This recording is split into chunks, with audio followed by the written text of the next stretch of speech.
राम राम पुट्टे, मी तुमचा तर आज चाललो आपण सांगापूरले. तर पहिले आपण गाडीत बसलो बढियापैकी. आपल्या दोस्तासोबत चाललो आपण, निरंजन अण्णासाने यांच्यासोबत चाललो आपण सांगापूरले. तर पाहू शकता तुम्ही, आपण आलो मग मंदिरापाशी. आजचा होता शनिवार, तर गर्दी होती चांगलीच.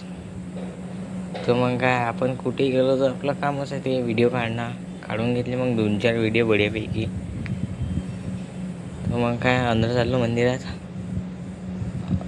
अंदर आलो बढियापैकी.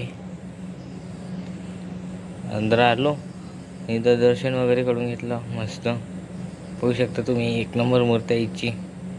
मग प्रदक्षिणा वगैरे मारली बढियापैकी. मग काय, भजन चालू होतं तर भजन ऐकले बढियापैकी. बसलो भजनात, मजा आली. 1 नंबर भजन असतं. मग काय, अजून एकदा पाया घ्यायला लागलो बढियापैकी, मस्त बढियापैकी. आणि मग काय,